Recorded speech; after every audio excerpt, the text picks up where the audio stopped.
오늘은 아버지 날입니다. 마더스데이가 되면 꽃가게 꽃이 불티나게 팔린다고 합니다. 파더스데이가 되면 특별한 차이가 없다고들 말을 합니다. 지난 어머니 날에 우리가 해피 마더스데이라고 인사를 하고는 우리 평소 때 해피 파더스데이 잘 셀리브레이트 안 하니까 한번 해피 파더스데이라고 했더니 얼마나 우리 아버지들이 좋아하셨는지, 우리 어머니 날에 퉁쳐서 넘어가도 그렇게 좋아하셨던 분들이 우리 아버지십니다.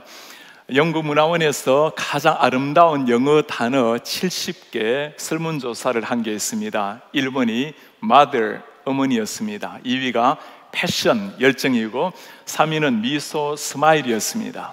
40위에는 팜킨, 호박이 들어갔고 50위에는 캥거루가 있었습니다. 70번이 되도록 아버지란 이름은 나오지를 않았습니다. 캥거루에게도 밀린 이름이 아버지의 이름입니다. 보통 교회가 남성이 40%가 대부분 되지가 않는데 우리 교회는 참 하나님의 은혜로 남성이 47%, 여성이 53% 정도가 됩니다. 남성이 이렇게 많은데도 불구하고 해피 파더스데이 제대로 한번 외치지 못하고 온 것이 너무나 죄송한 마음이었습니다. 마더스데이가 되면 언제나 어머니에 대한 설교, 또 부모님에 대한 설교를 하곤 했는데 아버지 날에는 한 번도 아버지 설교를 한 적이 없었습니다. 이번 주는 제가 기필코 아버지 설교를 하리라고 준비를 했는데 우리 한 신학교 교수님이 그렇게 말씀을 해요. 당연하지, 우리가 하나님 아버지라고 부르지 어머니라고 부르느냐고. 우리 인사 한번 하도록 하겠습니다. 해피 파더스데이. 우리 다시 한번 인사하겠습니다. 아버지 고맙습니다. 아버지 고맙습니다. 아버지 존경합니다. 아버지 존경합니다. 아버지란 이름을 떠올리시면 여러분들은 다가오는 생각이 어떤 생각입니까? 아버지에 대해서 따스한 마음, 묵묵했던 아버지의 모습, 고마운 마음, 때로는 죄송한 마음도 들게 될 것입니다. 아버지라는 이 말을 떠올릴 때 때로는 우리 마음 속에 원망이라든가 무서움이라는 단어도 자리하게 될지 모르겠습니다. 아버지의 이름은 다양한 인상을 남겨주지만 아버지에게 자녀라는 것은 어떤 존재일까요? 아버지에게 아들, 딸이란 이름을 떠올릴 때는 어떤 생각이 들까요? 우리가 영상을 한번 확인해 보겠습니다.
충선이 아빠 김용봉, 난 신앙철 아빠 신현기, 이영근입니다. 큰아들이. 저 영우 아버지 되는 사람입니다. 조유섭 아빠, 진영이 아빠.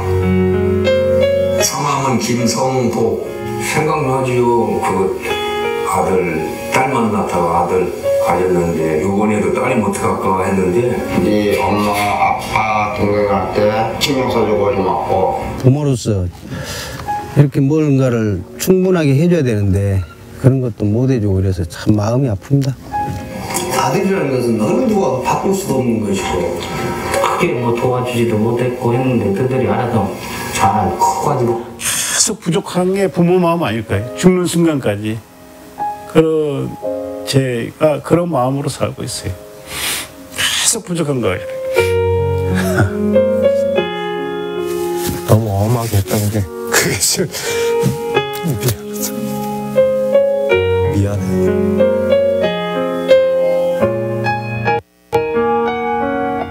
항상 내가 부족하고 항상 미안해요. 걔한테는. 미안하다 참. 모든 것이 부족하고 못 가르치고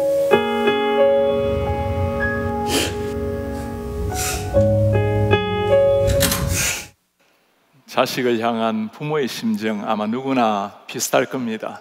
늘 미안한 마음, 죄송한 마음, 마음껏 해드리지 못했던 마음, 이것이 이 시대를 살아가는 아버지의 마음입니다. 오늘 말씀은 아버지에 대해서 두 방향으로 설교를 하려고 합니다. 먼저 아버지를 둔 자녀들이 어떻게 아버지를 섬겨야 할 것인지, 그리고 자녀를 둔 아버지는 어떻게 자녀들을 아버지로서 양육을 해야 할 것인지. 먼저 자녀들에게 하나님이 하시는 말씀입니다. 자녀들아, 주 안에서 너희 부모에게 순종하라. 이것이 옳으니라. 자녀들에게 하는 간단한 명령이지만 이 말씀 안에 모든 것이 다 들어가 있습니다. 명령 반드시 지키라는 말씀입니다. 주 안에서 순종하라. 당시에 부모님에게 순종하라는 말씀은 특별한 말씀이 아니었습니다. 마땅히 자녀가 해야 되는 일이었습니다. 그러나 이 말씀은 마땅히 해야 될 인간의 윤리 정도를 말씀하는 것이 아닙니다. 이것이 옳으니라, 이 말이 중요합니다. 옳으니라. 성경에서 헬라어로 이 디카이온이란 단어를 사용하고 있습니다. 이 단어는 하나님과 우리와의 관계 속에서 나오는 단어입니다. 그렇게 하는 것이 마땅히 옳고 의로운 삶이라는 의미입니다. 무슨 말이죠? 부모님께 순종한다라는 것은 율법에서 요구하시는 하나님의 말씀을 따른다라는 표징이 된다라는 의미입니다.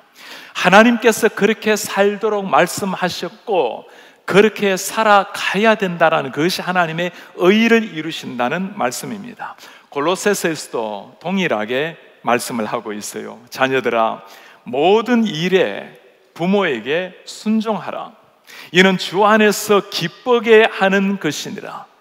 모든 일에 부모님에게 순종하라. 이것이 주 안에서 기쁘게 하는 것. 우리말의 번역이 좀 명확하지가 않는데 주 안에서 기뻐하다는 이 의미의 본래 의미는 이렇게 살아가는 것이 주님을 기쁘시게 하는 삶이란 말입니다. This pleases the Lord. 이것이 주님을 행복하게 하는, 기쁘게 하는 삶이라. 우리가 하나님을 행복하게 기쁘게 하는 것이 가장신자의 가장 제1계명 아니겠어요? 어떻게 하면 하나님이 기뻐하신답니까? 사랑하는 부모님을 기쁘시게 하는 삶이, 부모님에게 순종하는 것이 하나님을 기쁘시게 하는 삶이라는 말씀입니다. 우리 예수님께서 친히 부모님에게 어떻게 순종하시는지를 성경은 잘 보여주고 있습니다. 예수께서 함께 내려가사 나사렛에 이르러 순종하여 받드시더라. 우리 예수님께서도 육신의 부모님을 순종하며 존중히 여겼던 삶, 우리가 따라가야 할 삶을 보여주신 예수님입니다. 부모님을 주 안에서 순종하라. 자식들의 부모에 대한 태도는 여기에서 끝이 나는 것이 아닙니다. 주님께서 다시 부탁을 하십니다.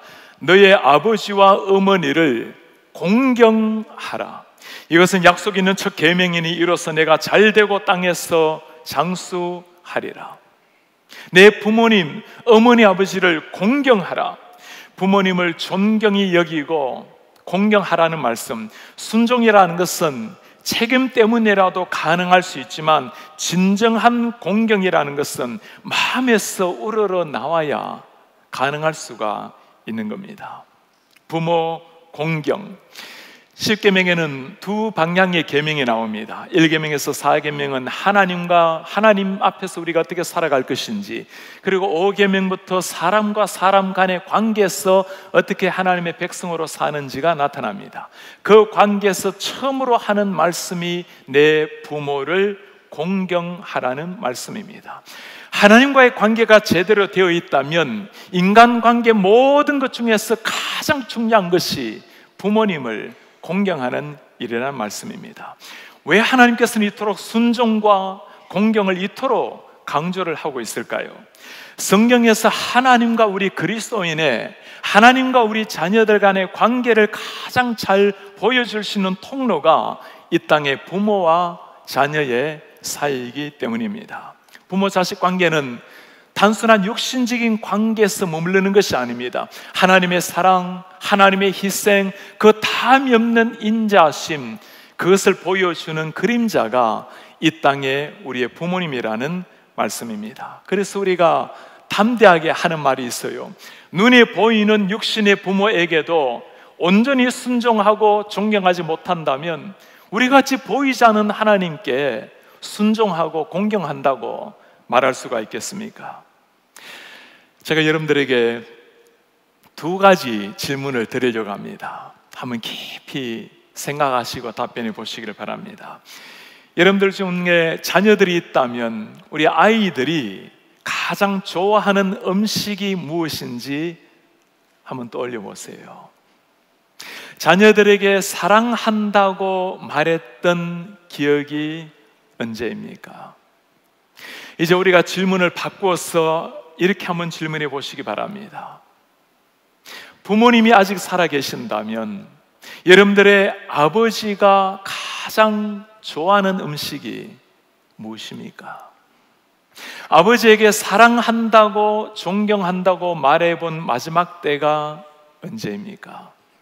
아버지와 함께 조용히 눈을 마주하면서 진지하게 대화를 나누어 본 마지막 때가 언제였습니까? 장례 예배를 집례하다 보면 참 마음이 아플 때가 있습니다. 어떨 때는 소천하신 분의 약간 젊게 보이는 사진을, 영정사진을 걸어놓을 때가 있어요. 아이들이 이렇게 말하는 것을 자주 듣습니다.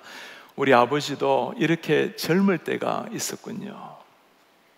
아버지 편찮으시기 전에 왜 사진 한번 찍어 놓지 않았을까요? 순종하는 것도 공경하는 것도 때가 있는 겁니다. 아직까지 부모님이 살아계신다면 기회가 있는 겁니다. 저는 아버지를 떠올릴 때마다 참 마음에 부끄럽고 죄송한 것이 한 가지가 있어요. 아버지께서 참 저에게 여러 가지 말씀들을 어릴 때 참 많이 들려주셨습니다. 6.25 전쟁에 또 참석하시고 참여하시고 또 일제시대 때 징령까지 끌려가셨으니 그 긴 세월에, 그 많은 고난의 세월 들려주고 싶은 이야기가 얼마나 많았겠어요. 제가 철없는 10대 때 아버지가 말씀이 길어지시면 그냥 먼 산을 쳐다보기도 하고 그냥 아버지 눈길을 피해서 딴전을 피우기도 하고 그렇게 10대를 보내었습니다. 이제 대학교에 들어가서 서울로 제가 떠나게 되었고 아버지 서울에 한번 방문을 하셨을 때 아버지가 특별한 말씀이 없었어요. 아버지 말씀 좀 들려주세요. 이제 내가 다 자라났고 많이 배웠는데 내가 더 이상 무슨 말을 하겠니? 잘 알려진 우리나라의 정철 시인의 시조가 있습니다. 어버이 살아실제 섬기기를 다해라. 지나간 후면 애달프니 의하리. 평생에 고쳐 못할 일이 이뿐인가 하노라. 지난주에는 제 책상 위에 조그만한 선물 박스 하나하고 편지가 놓여져 있었어요. 며칠 전에 집에 필요한 것이 있어서 상점을 들렀는데 돌아오는 주일이 Father's Day라고 아버지들을 위한 많은 선물이 진열되어 있었습니다.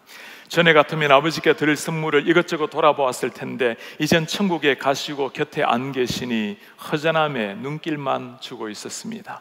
그런데 이것이 제 발길을 멈추게 하였습니다. 안을 열어보니 가지런하게 구두약과 구두솔 그리고 천 구두 주걱. 어릴 적 아버지께서 벗어놓으시니 구두를 출근하기 전에 닦아 놓으면 너무 기특해 하시고 기뻐하셨던 기억이 납니다. 아주 어릴 땐 고사리 손으로 했으니 엉망이었을 텐데 아버지께서는 그 정성의 칭찬을 아끼지 않으셨습니다. 솔로 먼지를 털고 구두에 광을 내면서 아버지가 환하게 웃으실 얼굴을 생각하면서 저도 기쁨으로 그 일을 제법 클 때까지 해드렸습니다. 이제 구두 한 번 더 닦아드리고 싶어도 그럴 수가 없네요. 허전함에 그냥 놓으려다가 목사님 생각이 났습니다. 지난번 선교 바자회 때 땀을 흘리시면서 열심히 구두를 닦으며 섬기시던 모습, 목사님 구두를 한번 닦아드리고 싶다는 생각이 들었습니다. 그렇게 해드리고 싶지만 용기가 없이 이걸 그냥 선물로 드립니다. 해피 파더스 데이. 선물은 구두 닦기 세트였습니다. 이름도 없이 남겨놓은 편지인데 누구신지 모르지만 참 고맙습니다. 그리고 꼭 한번 찾아오시기 바랍니다. 제가 그 구두를 한번 닦아드리도록 하겠습니다.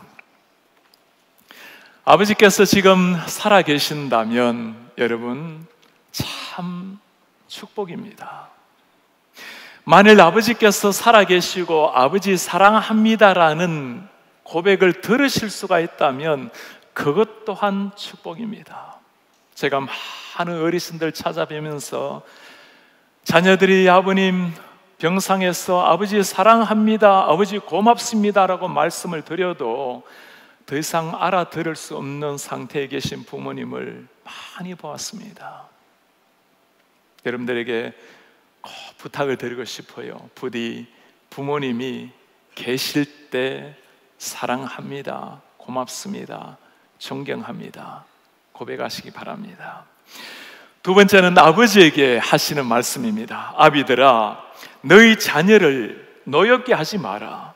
오직 주님의 교훈과 훈계로 양육하라. 자녀들을 노엽게 하지 마라. 사실 당시의 상황을 보면 이 말씀 또한 이해가 되지 않습니다. 당시에 부모 자녀라는 관계는 부모가 자녀에 대해서 중권을 행사했던 시대입니다. 기록에 보면 노예를 향한 주인의 권한보다도 자녀들을 향한 부모의 권한이 더 컸던 시대였습니다. 자식 노엽게 하지 마라. 그냥 인자한 아버지가 되어라 하는 정도, 윤리적인 차원에서 말하는 정도가 아닙니다. 이제는 네가 예수 그리스도의 보혈로 새로운 피조물이 되었기에 이제는 새로워진 아버지답게 자녀를 사랑하고 세우라는 말입니다. 아버지의 역할은 여기에서 끝나는 것이 아닙니다. 주의 교훈과 훈계로 양육하라. 이 한마디에 자녀 양육에 대한 비밀, 자녀 양육의 방향, 목표가 다 들어가 있어요. 세상적으로 뛰어난 자녀, 이제까지 이렇게 이민하면서 고생 많이 했는데 너라도 하나 성공하라고 잘 되어라고, 이런 자녀 교육이 아니에요. 주의 훈계와 주의 교훈으로 양육하라. 하나님의 말씀으로 자녀를 키우라. 왜 그렇습니까? 하나님께서 우리에게 자녀를 맡기신 것은 하나님의 사람으로 키우라고 우리에게 위탁을 해 주신 것입니다. 하나님의 청지기로서 우리가 위탁받은 자녀들을 하나님의 말씀과 하나님의 교훈으로 양육해서 하나님의 사람으로 키워내야 되는 거예요. 이런 교육의 마지막 목적이, 결과가 무엇입니까? 지상의 아버지의 가르침을 통해서 하늘의 하나님이 계신다라는 것을 믿게 만드는 겁니다. 그리고 그 하나님을 경외하는 자녀를 만드는 것, 우리 부모님이 사랑하는 자녀들을 말씀으로 훈계해서 가르쳐서 그것으로 말미암아 하나님이 누구신지를 가르치는 것, 그것이 이 땅에 부모님이 해야 될, 성경적인 부모가 가르쳐야 될 모습이라는 말씀입니다. 성경을 보면 이런 부모님의 역할을 잘 감당한 사람, 감당하지 못한 사람, 본받지 말아야 될 부모가 있는가 하면 본받아야 될 아버지가 있습니다. 본받지 말아야 될 아버지의 모습, 가장 먼저 떠오르는 사람이 있다면 엘리 제사장입니다. 여러분, 제사장 하는 일이 뭐죠? 하나님의 백성들을 위해서 기도하고 그들에게 말씀을 가르치고 그들이 범죄했을 때 하나님 앞에 데리고 나와서 죄를 용서하고 하나님의 대리자로 살았던 사람입니다. 많은 사람들에게 영적인 지도자로 존경을 받았던 사람, 그 엘리 제사장의 두 아들 홈리와 비나스, 아버지의 영적인 권위를 이어받아서 이스라엘 백성들에게 하나님의 대리자로 써야 될 그 아이들을 두고 성경은 이렇게 말씀을 해요. 엘리의 아들들은 행실이 나빠 여호와를 알지 못하더라. 제사장의 아이들이 여호와를 알지 못하더라. 전혀 자식들에게 신앙교육이 되지 않았던 아버지, 하나님께서는 이 가정을 멸망시키기로 작정을 하셨습니다. 여러분, 하나님이 뭐라고 말씀하셨는지 기억이 납니까? 내가 그의 집을 영원토록 심판하겠다고 그에게 말한 것은 그가 아는 죄악 때문이니. 엘리, 그가 알고 있는 죄악 때문이니 무엇입니까? 이는 그가 자기의 아들들이 저주를 자청하되 금하지 아니하였습니다. 자식들이 하나님 앞에 살아가지 않고, 아니 하나님을 경홀히 여기며 살아가는 자녀들을 두고 금하지 않았더라. 하나님께서 맡겨주신 자녀들에게 하나님의 말씀과 훈계로 가르치지 아니하고 영적으로 탈선해도 지켜보고 있는 아버지, 두 아들을 하나님이 죽이시고 아버지도 죽임을 당했습니다. 아버지가 가져야 될 가장 큰 책임이 뭘까요? 영적인 책임입니다. 남겨줘야 될 가장 중요한 유산이 무엇일까요? 신앙의 유산입니다. 제가 군대 생활을 보내면서 훈련소에서 중대장을 섬기게 되었습니다. 제 부대원들 가운데 특히 저희 소대원들, 제 내무반 거의 모든 아이들을 전도하고 함께 교회를 가곤 했어요. 여러분, 군대라는 것이 초코바이 하나 준다고 교회 가는 것 아닙니까? 아무리 전도하고 아무리 사랑을 쏟아도 훈련소 3개월 지나도록 교회 한 번 가지 않았던 친구가 있어요. 바로 옆자리의 친구예요. 제 학교에 또 동문이었어요. 그렇게 사랑하고 그렇게 그 친구를 위해서 기도해도 한 번 가지 않았던 친구인데 3개월 훈련이 끝나고 자대 배치를 받는데 제가 깜짝 놀랐습니다. 이 친구가 저와 같은 대구에 발령이 났어요. 대구에 가서 더 깜짝 놀란 일이 있어요. 제가 미국 무대에 근무를 했는데 미국 교회 군종을 하는 거예요. 아버지가 목사님이었어요. 2년 6개월 동안 군대 생활하는 동안에 예배 시간에 예배 준비를 다 합니다. 예배 시간이 되면 나갑니다. 한 번도 예배를 참석하지 않았던 친구. 특별히 교회를 섬기는 직분자들에게 하나님이 하시는 말씀이 있어요. 자기 집을 잘 다스려 자녀들도 모든 공손함으로 복종하게 하는 자라야 할지며 사람이 자기 집을 다스릴 줄 알지 못하면 어찌 하나님의 교회를 돌보리요. 여러분, 하나님의 말씀은 그대로 믿고 따라가야 됩니다. 자기 집을 돌아보지 못하는 자가 어찌 하나님의 교회를 돌아보겠는가? 먼저 우리가 세우고 먼저 나아가야 될 대상이 우리의 자녀들, 우리의 가정입니다. 진정한 신앙이라는 것은 자신의 가족을 보면 보여요. 자녀들의 모습이 부모의 신앙의 거울입니다. 부모가 가르치는 최고의 가르침이 무엇이죠? 말이 아니라 삶 자체이기 때문입니다. 그러니 자녀들을 보면 나의 신앙이 보이는 거예요. 여러분, 부모님으로서 정직하게 한번 물어보시기 바랍니다. 우리 자녀들이 지금 하나님을 바르게 알고 하나님 앞에 바르게 살아가고 있습니까? 이렇게 물어보세요. 한번 솔직하게 물어보세요. 오늘 저녁 주님이 오신다면 여러분들 자녀가 천국에서 만날 것을 확신하십니까? 교회를 다니는지 물어보는 것이 아닙니다. 그의 가슴 속에 정말 신앙을 가지고 신앙을 따라서 주님이 주인임을 믿고 살아가고 있는가입니다. 만일 대답할 자신이 없으시다면 여러분, 먼저 우리가 돌아봐야 될 것은 우리 자신이에요. 내가 하나님 앞에 제대로 서 있는 사람인가? 우리의 자녀들이 나를 바라보고 하나님이 살아 계신다라는 것을 확인을 할 수가 있는가? 우리 교회 성도님들, 자녀들 가운데 부디 한 사람도 신앙에서 떨어져 나가는 일이 없도록 천국에서 만나서 영원한 하나님을 찬송할 때 자녀들의 모습이 보이지 않아서 고통하는 일이 없기를 바랍니다. 우리 주일학교 교사들, 중고등부, 우리 목회자들 최선을 다해서 우리 자녀들 키우고 있어요. 그러나 가장 귀한 성경 선생님은 우리 부모님이요, 최고의 신앙교육은 가정입니다. 성경에서는 본받아야 될 부모님의 모습도 참 많아요. 욥이 기억납니까? 동방의 최고의 부자요 의인이었습니다.